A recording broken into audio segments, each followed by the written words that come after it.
In the world of music, you get two types of artists. You get the ones who have the same sort of sound, no matter what. It's their own signature sound, their distinctive theme, if you like, that makes their fans very comforted, that there's a familiarity about them. Then you get others that like to vary things a little bit, like to shake things up. Take my favourite band, Queen, for instance. Now, their 1974 album, Sheer Heart Attack, doesn't sound anything like the 1975 follow-up, A Night at the Opera. Yet the sound is still Queen, but the style is still very, very different. If you're a David Bowie fan, you'll feel the same, of course. There's no way that something like Space Oddity sounds anything like Let's Dance or Absolute Beginners. And of course, if you're a Beatles fan, think of how different Help sounds to Strawberry Fields Forever. And believe it or not, the same applies to cars and their design. Now, if we take Audi, for instance, they are what I like to call the Westlife of car design. In other words, you know exactly what you're going to be getting with them because each one sounds the same. You know that halfway through the song there'll be a key change, they'll stand up from their stools and belt out the final verse. Whereas Hyundai, well, they're a bit more Ziggy Stardust. Welcome to this week's road test review. Welcome to the new Hyundai Ioniq 6, and as always, welcome to Top of the Pops. AutoEV.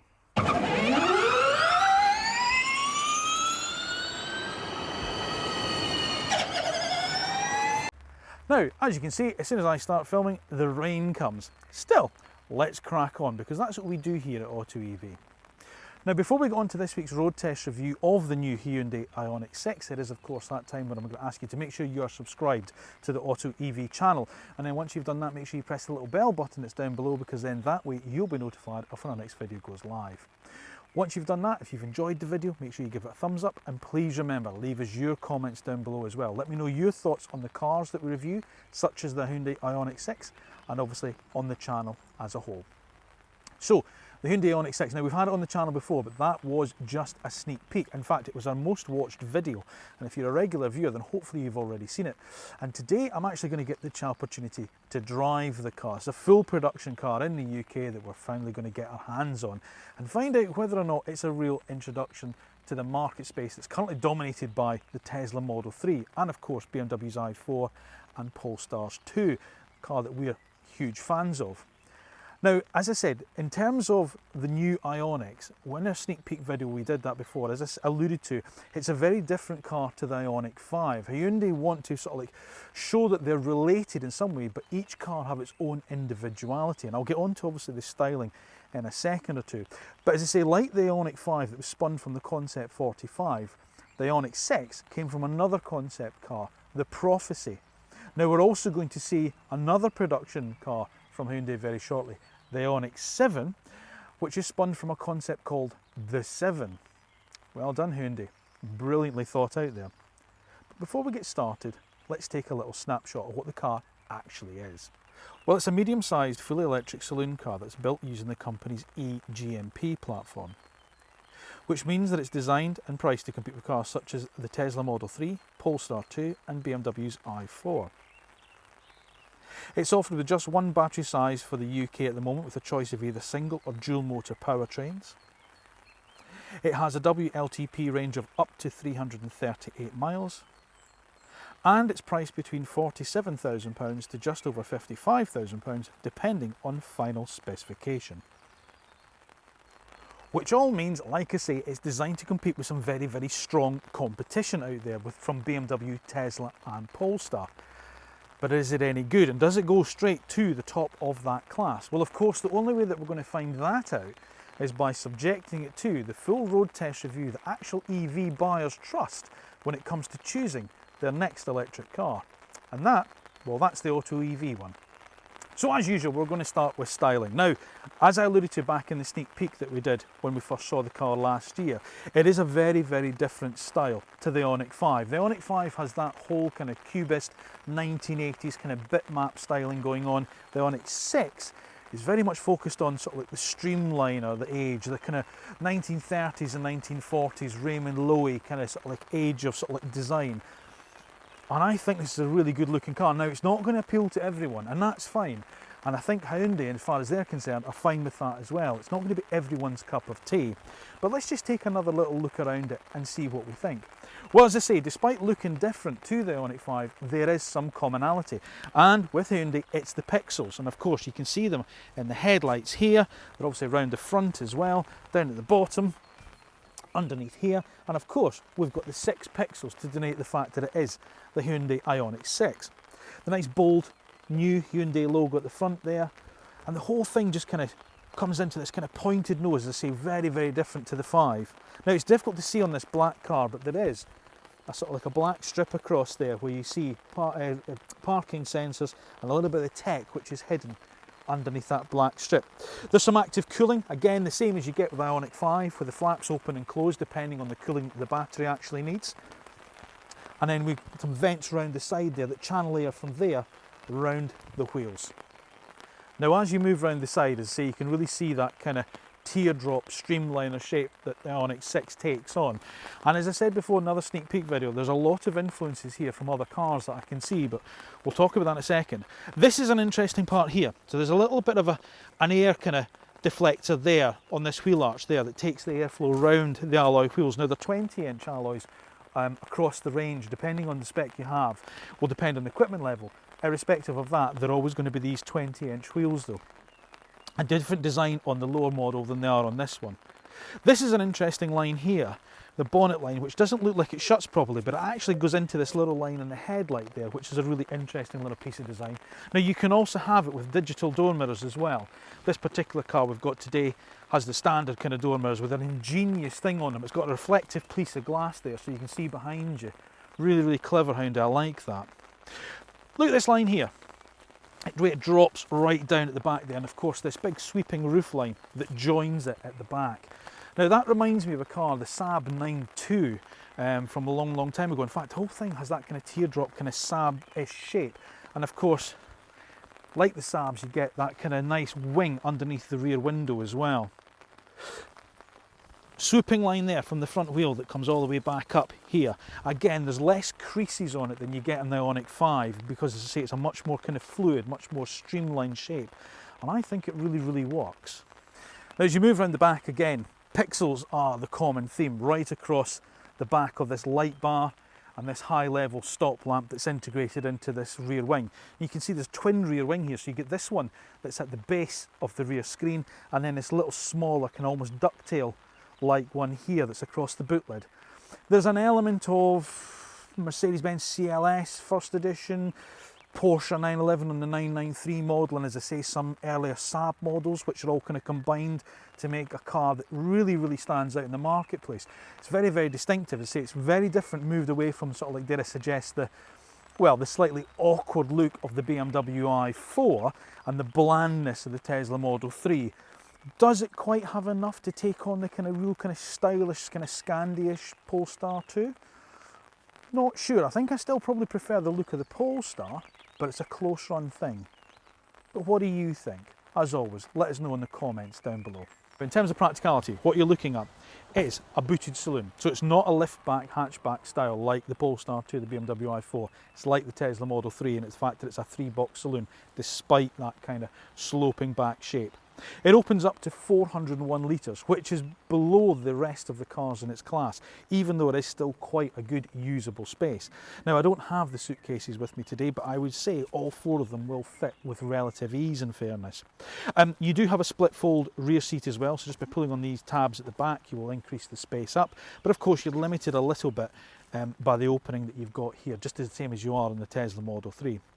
There's some good underfloor storage as well, so you've got your vehicle to load system in there and one of your charging cables there, although there is also a separate charging bag in there for one of the other cables. What I do like about it is the fact that the dampers for the boot are on the outside of the boot, so they don't impede into the actual usable boot space that you have. And of course, being a Hyundai, you've also got some storage underneath the front bonnet. So the space that's available up at the front will obviously depend on whether or not you have an all-wheel drive car or a single motor car, but even so, that's a good usable space. It's certainly enough space for a rucksack, a camera bag, or child's muddy wellies or a muddy dog lead. Now, rear accommodation.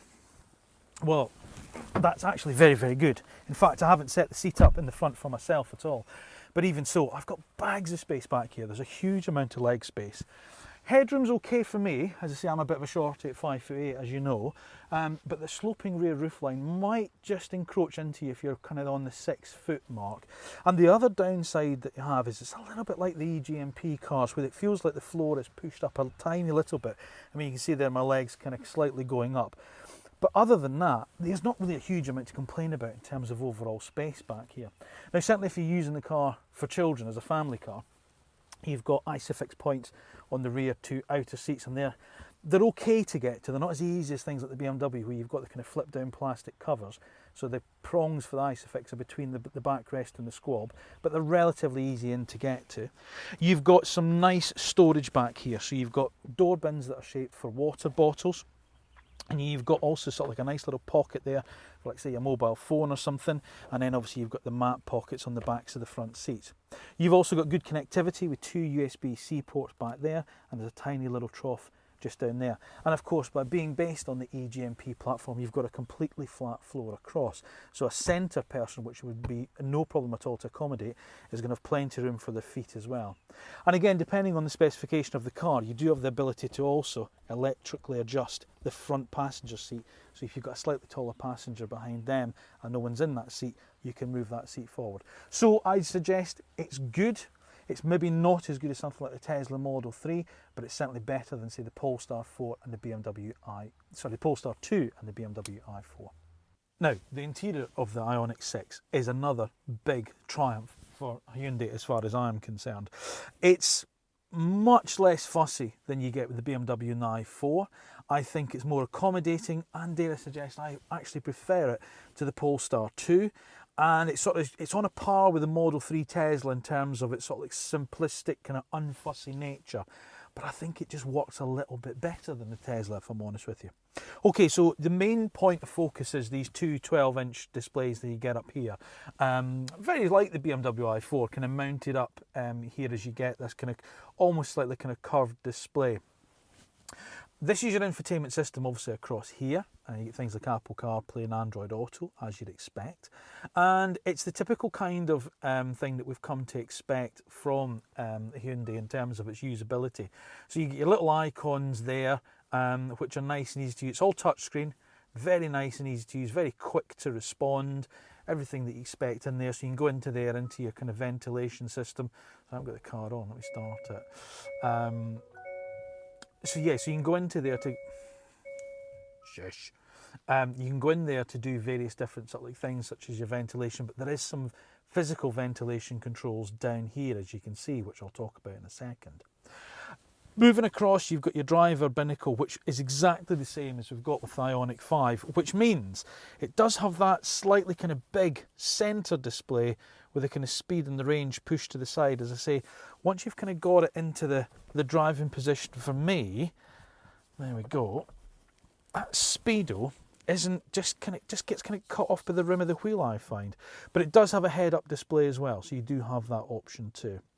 The wheel, and again, nice like the Ioniq 5, this nice kind of 2-spoke design, much better than the big thick spokes of the Genesis model of its sister brand, where again you've got some nice kind of physical buttons that you can use here, so volume control, track selection across here.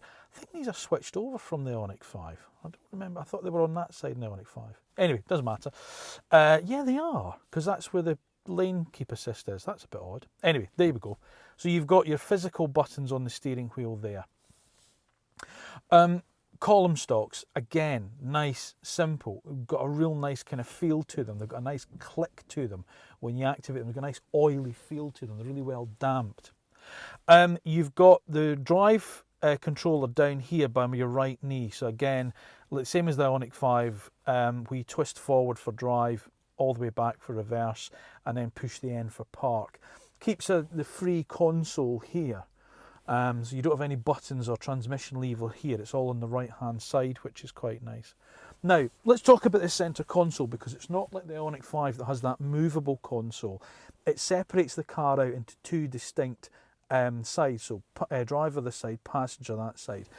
There's some good storage here. As you can see, you've got 2 cup holder / water bottle holders there. There's a wireless charging pad there. USB connectivity there. Your window switches are down in the centre console, which is odd. They're not on the doors, so it frees up space on the doors and puts them into the console. And there's 4 of them, which is quite nice. And storage is abundant. You've got this massive big under console tray here, where you can drop things like iPads or sunglasses into or whatever. That's phenomenal. Or even, I'd say you'd probably even get a handbag or a folio case in there as well if you were using it for that. Like the Ioniq 5, you get that kind of drawer style glove box, which is lovely. I like that. And the door bins are nice and big, and they will also shaped for water bottles too. However, they're not lined, they are plastic, and things will rattle around in them. Now, plastic, let's talk about that for a second, because there's a big message of sustainability with Hyundai for this car as well. You know, you've got so many different style of fabrics, recycled materials. The carpets themselves are made up of from recycled plastic from the ocean. So there's a big message with the Ioniq 6, even more so I think than they did with the Ioniq 5, about the sustainability of the car. And I think it's a really important thing, because as we're moving forward, certainly with younger buyers, that's a key message for them. And that's something Hyundai are very, very keen to point out with this car. So kudos to them for that. And it also gives quite a nice kind of different kind of texture to it, and it's just a different look to the sort of like the interior plastics, and I have to say I quite like it. They're not quite soft touch, some of them. I mean, some of them are quite kind of hard, but again, like everything else, it's really well built. That's the one thing I'll say. You get this nice kind of little kind of red light along the bottom here, and the ambient lighting that kind of goes in the doors and then down the bottom of the door bins and stuff. There's something like 64 colours you can choose from, which is phenomenal. But again, it gives the car a nice kind of ambience, and it kind of gives it a bit of a lift in terms of the quality. Now, when you're going up against people like Tesla, Polestar, BMW, and of course now Volkswagen with the new ID.7, where they're really sort of like stepping their game back up. It's really important that Hyundai do that, and that's where, you know, my bugbear with the kind of silver plastic buttons, there's just that kind of row of them there. They've kind of toned all of that down now, which is quite nice to see. Climate controls here, a nice kind of digital little system here. You get the little beep. There's no haptic feedback from it as such, but you do get the little beep once you've kind of pressed stuff, but it's all nice and easy to control. And it's well within reach. I mean, as you know, I'm not a particularly tall man, so you've got a nice, easy reach climate control system, which is just down there. The seats are lovely and comfortable. They're not figure-hugging sports seats, they're just right. So they've got a real nice kind of just a wrap around to your side, and you've got a nice length in the sort of like the squab as well. So I've got to commend them for that. It feels good. Now, this particular car I'm in at the moment doesn't obviously have the digital door mirrors, so you don't have the screens here. So that's why you've got this kind of aero kind of foil kind of look to the dashboard. But I think it works really, really well. I really like it. But the driving position's comfortable. As I say, everything falls within easy reach. There's a cracking amount of storage in the car. I think it's a real winner. I really do. I think this is the best interior in its class so far. I really do. I think they've played an absolute blinder with this. As I say, it's less fussy than the BMW. It's a bit more modern than the Polestar. And as I say, I like the simplicity of the Model 3, but this just adds in an extra little bit of gambit with that driver display and the head-up display, and just a little bit more kind of storage and stuff. Yeah, I think it's best in class interior. Now, as you can see, in time for the usability section, the rain has decided to stop. So it gives me time now to tell you that the car comes with a 77 kilowatt hour battery, which should give a range of up to 338 miles on the WLTP cycle. But if you look at something like the EV database for a real world sort of range, it's suggesting 295 miles, which is excellent and one of the best in its class. And we know how efficient Hyundai and Kia products tend to be. So that's, I would say, 300 miles is a minimum you should get in the summer, being relatively careful with it. Now, the other thing is it's based on the eGMP platform, which gives 800 volt architecture, and that means up to 350 kilowatt charging speeds, and that will allow you to go from a 10 to 80% benchmark in around about 18 minutes, by far the best in its class. The car also features an onboard 11 kilowatt charger, but if you're using the more likely 7 kilowatt wall box, then you're going to go from flat to full in probably just under 12 hours. So how does the Ioniq 6 drive? Well, there's two versions of it, depending obviously on what flavour you want. There's a single motor rear drive car, which this one is, the one I'm driving is, which puts out just over 220 PS and delivers a 0 to 60 time of just over 7 seconds, which is decent. It's absolutely decent, I think. If you do want more, then obviously you could go for the all-wheel drive dual motor car that puts out 326 PS and drops the 0 to 60 time down to just over 5 seconds. Do you need it? Not sure, if I'm honest with you. There's a real pleasant way that this car drives. And let me kind of define pleasant. If you want something dynamic, then I would suggest the BMW i4 has a slightly more kind of dynamic feel and quality to it. If you're not really fussed about dynamics and what you're going to be doing is spending more of your time just up and down motorways, or you're not looking for every single apex on every corner you go for, this is good. This is really good. What I do notice is the low-speed ride quality is better than I expected it to be. Now, it's sitting on 20-inch wheels, which are standard across the three models in the range. And given that the low-speed ride quality of the Ioniq 5 is probably one of its flaws, this is better. And it's odd because, although again, as I say, 20-inch wheels, the wheelbase is slightly shorter on the Ioniq 6 than it is in the Ioniq 5. So you wouldn't think, again, with a slightly shorter wheelbase, same wheels, you'd have a bit more of a pitter-pattery type of ride quality, but you don't. It feels a bit smoother, and I like that. You get the feeling that it's a bit more of a kind of, and I'll choose these words a bit carefully, a bit more of a sort of tourer. You know, if you were going on sort of like a long distance, or you were, you know, had the family and you're going to go off up to Scotland for the week, or, you know, drive through France or something, this would be quite a car to do it in. The steering has a nice weight to it. As I say, it's not as dynamic as an i4, so you're not going to be hunting out every last apex in this car. But there's enough communication going on that you know what the front wheels are actually doing. And again, whilst the ride quality is good, there's enough feedback through the wheels where you can tell the road surface, whether it's a much smoother surface or whether you've got a bit more of a kind of, I don't know, a broken surface underneath you. So the communication to the driver is good. It is very good. The throttle response is kind of what we've expected from Hyundai and Kia and Genesis all through. In other words, it's a really nice linear feel to the pedal. You don't have that kind of manicness that you get with the Tesla Model 3 where you stamp on the throttle and bang, everything happens. It has a nice, a much more progressive feel to the throttle pedal, which I really like. And it's the same with the brakes. You come off the throttle, you go onto the brakes, and there's a nice feel with it. Now, talking of brakes, you can adjust the regen as you've always been able to with these cars through these paddles behind the steering wheel, which is still, in my opinion, the best way. The best manufacturers that do this are Hyundai, Kia and Genesis. So you're able to adjust the regen really easily. So you can press and hold, so the right paddle, you can take it off. Oh. And then what you can then do is ramp it back up again with the left paddle.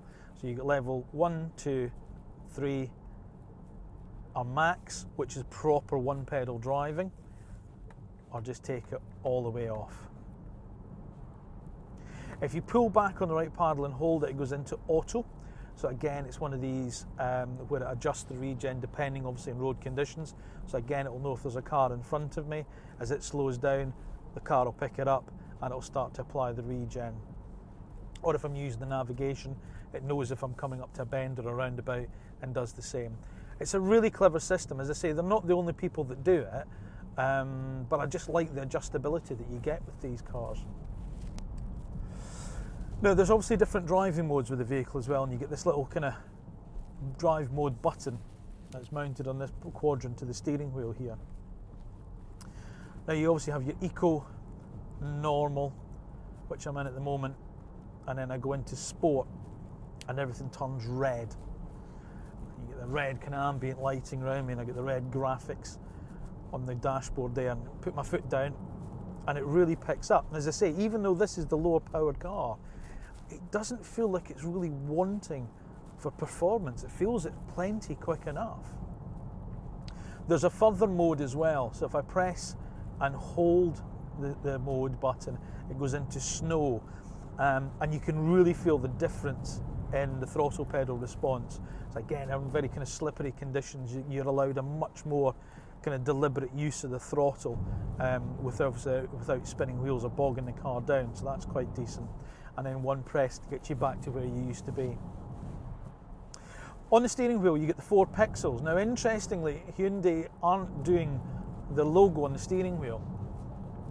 They're doing it through 4 dots, and 4 pixels I should say. And it's 4 pixels because 4 dots, 4 pixels, are the Morse code for H. Hyundai. That's what you get.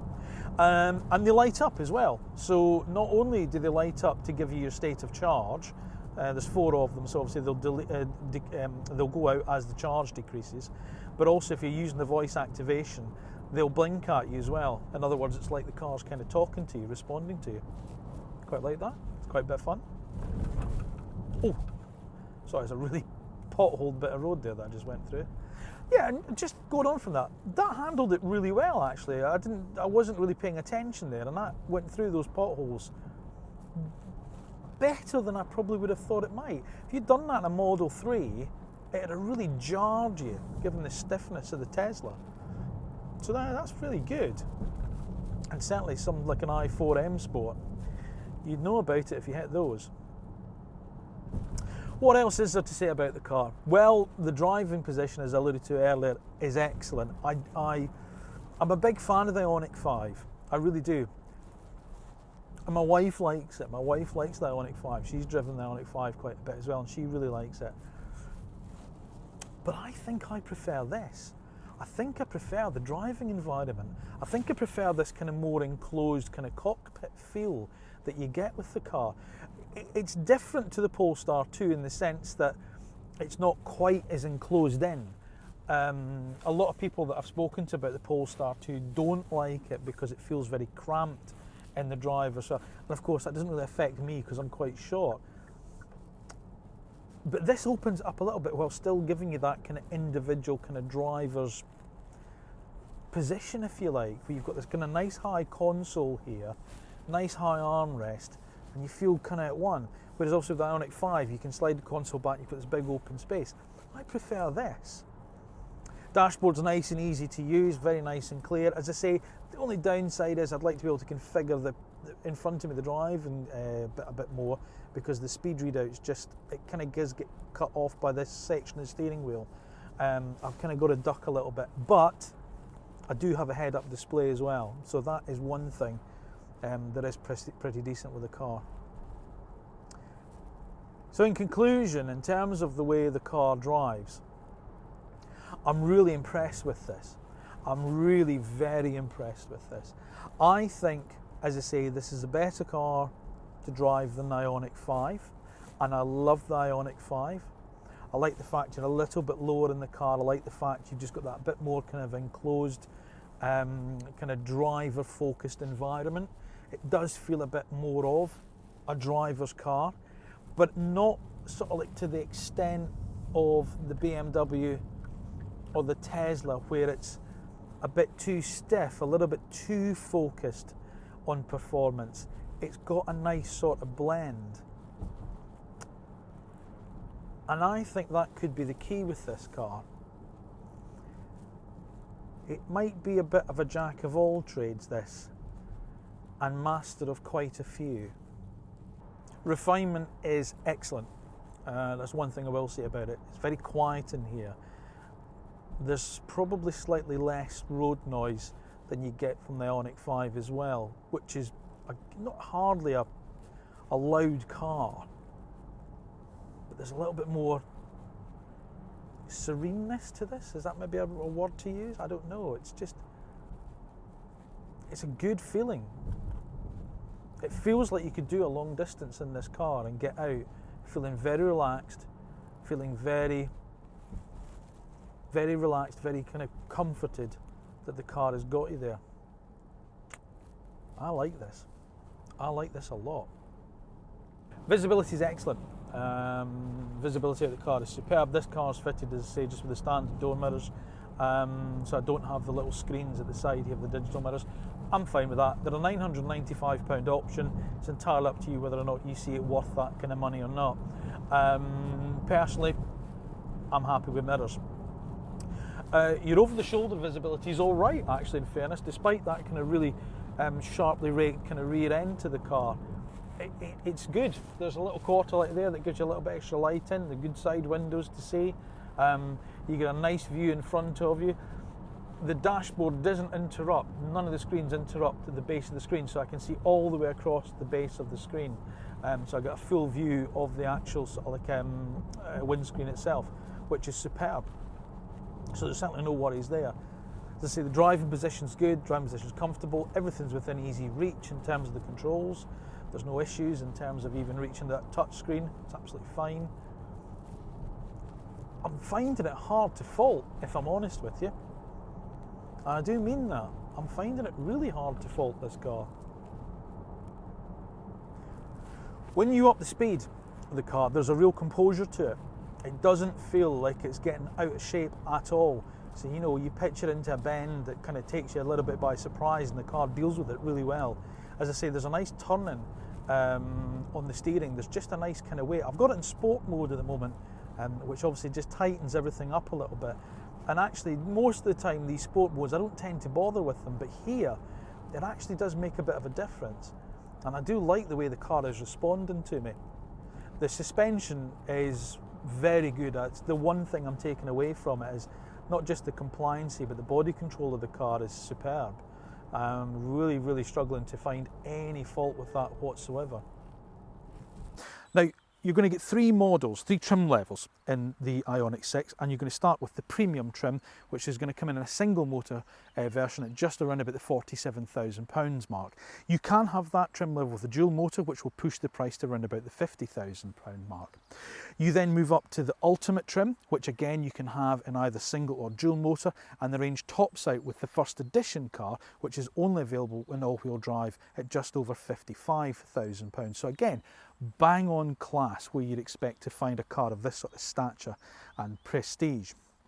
It's also worth mentioning as well that Hyundai have their own sort of like Charge by Hyundai little app that you get, the little RFID card, which accumulates all sort of like different charging networks into one. And of course, that also includes a discount on Ionity as well, which Hyundai have actually put some money in behind. And of course, in terms of its running costs, well, you've got to also remember that it comes with Hyundai's excellent 5-year unlimited mileage warranty as well. Plus, you can also specify 3-year servicing when you buy the car, so that can all be prepaid and taken into account. So running costs should be well for class as well. Now, in terms of competition for the Ioniq 6, well, of course, as we've discussed all the way through, there's the three main protagonists. There's the hugely successful and big-selling Tesla Model 3. There's the stylish one that we like at AutoEV, the Polestar 2, and of course there's the driver's choice, the BMW i4. But don't forget, if you're a regular viewer of AutoEV, you'll know there's another car about to appear onto this market space that we did a sneak peek on last week.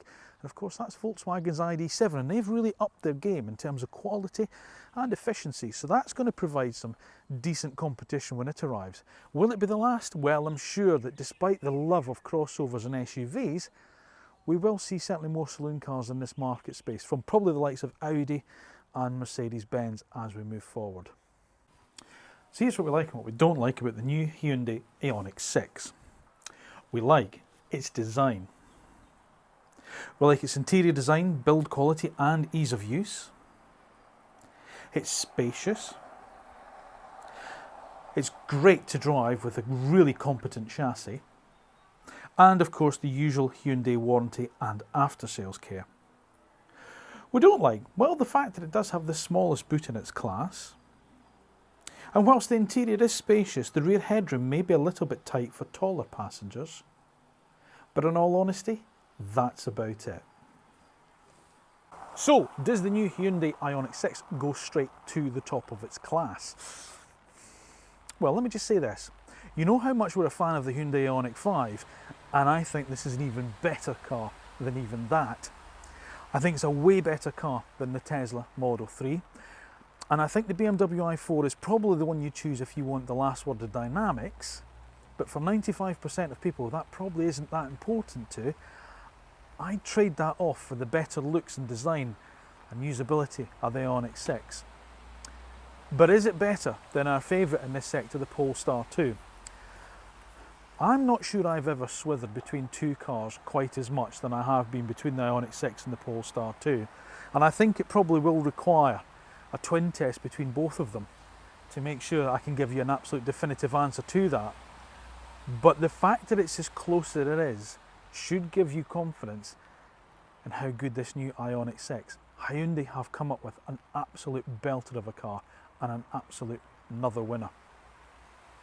It's that good, and it is worthy of your consideration. Thank you once again for watching another episode of AutoEV from a rather wet Wiltshire.